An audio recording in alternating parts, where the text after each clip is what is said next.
What do I do if my boss is a micromanager? Nobody likes being micromanaged. I mean, doesn't it drive you crazy when your boss goes through your document and changes all your double spaces after periods into single spaces? Which I may know someone who has done that to other people, like my team members. In the past, of course. This person would never do that now. Anyway, what were we talking about? Oh yes, micromanagers. Okay, it's annoying when your boss steps in and gets involved in details that really aren't their business. So today we're going to look at the Micromanagement Matrix, where we break down 4 types of micromanagers. I love using a matrix to simplify ideas, so here's how we're going to map out micromanagers. The horizontal axis is how leaders express themselves. Leaders who focus on speaking on the left versus those who prefer to act on the right. The vertical axis is the leader's approach style. Leaders who are direct are at the top versus those who work indirectly at the bottom. And this gives us 4 types of micromanagers. Now, some people are a mix of different styles, but this framework helps to evaluate how to best understand and work with your boss. Number 1, the director. This kind of leader tends to be direct and respond verbally. Directors believe they know the right thing to do and they aren't shy about telling you. They can issue orders or politely suggest tasks, but the result feels the same. You're being told what to do. Directors become micromanagers when they overstep, giving input on areas that aren't their area of expertise or are part of someone else's role. An example is, your boss calls a meeting just to tell you how to format your report, even though they aren't even the person presenting it. Number 2, the inquirer. Here we move to an indirect style that is verbally communicated. Inquirers won't blatantly tell you what to do, but their slew of questions gets the point across. By the end of the conversation, you know exactly what they want, even if they never said it directly. Their hints have made it very obvious. An example is, did you consider using a different chart? Have you thought about changing colors? You leave feeling obligated to make changes. The diver. Now we move back to the direct side, and this time we look at the action-oriented leader. Divers don't wait for permission. They roll up their sleeves, dive in, and take over tasks themselves. They redo your work without talking to you, like adjust fonts, rewrite text, secretly remove all the double spaces after periods. Cough, cough. Example, you find out your boss rewrote your entire slide deck before the big meeting, and it's frustrating they didn't trust you to handle it, especially since you're the one giving the presentation. Then there is the shuffler. This type of leader is indirect and action-oriented.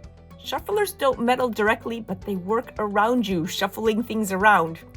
You only realize their interference later, like when they've talked to other team members, but not to you. Then you discover they changed all the plans that you made.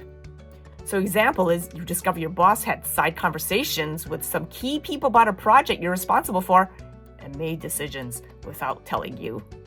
Lest these descriptions sound a bit harsh, let's address a reality. Most of us have some degree of micromanager in us. It's no fun feeling helpless or frustrated, so it's easier just to jump in and do something about it. So an important thing to remember is, just because your boss does these things does not necessarily mean that they are a micromanager. We all benefit from coaching, feedback, and input to grow and get better. And we have blind spots, which feedback helps to uncover. So a thoughtful boss that gives guidance can be a good thing. But when it veers into micromanager territory is when your boss does this all the time. They default to getting in the weeds, and instead of trusting and empowering their team, they make sure that they're in control, and this leaves workers feeling disempowered and limited. Now, if you are dealing with a micromanager, it can be draining to lose your sense of autonomy, but there are a few things that you can do. First, understand cultural differences. Sometimes micromanagement comes from cultural norms or different expectations around leadership and authority. For example, in some cultures, a more hands-on style is normal, while in other cultures, it's important to have autonomy. When you recognize these differences, it helps to frame your response and manage your expectations. Look at patterns, not one-offs. Everyone has moments of over-involvement, especially during high-stake projects. Pay attention to whether your boss's micromanagement is a recurring habit or is it just a situational reaction? Set clear expectations. At the start of a project, ask your boss about how they prefer to be involved. Proactively share with them what updates you'll provide and when so they don't feel the need to check constantly. Then have open and respectful conversations. If you feel comfortable, bring up your concerns in a constructive way. And instead of making it personal, focus on the work. Discuss how their involvement affects your ability to perform. You could say something like, I want to make sure I'm meeting your expectations. Could we clarify the level of oversight you'd like on this project? Document your work.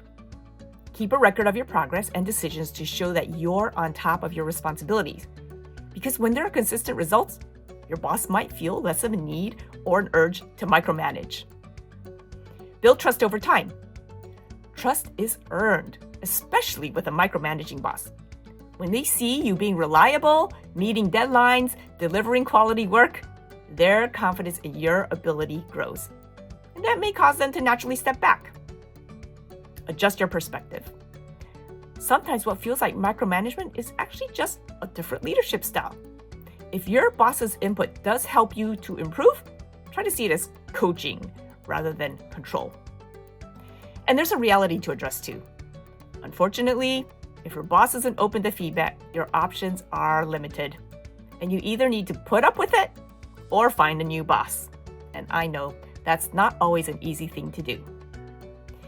Now, you may not be able to control your boss and what they do, but you can decide how you will lead. Where do you see yourself on this matrix? What are your tendencies? How much do you veer into micromanagement territory? Leadership isn't about control, but about trusting and empowering your team to do their best work. Being aware of your tendencies is the first step. The path to better leadership begins with self-awareness. And once you have self-awareness, act on your realizations to build workplaces where trust and autonomy thrive.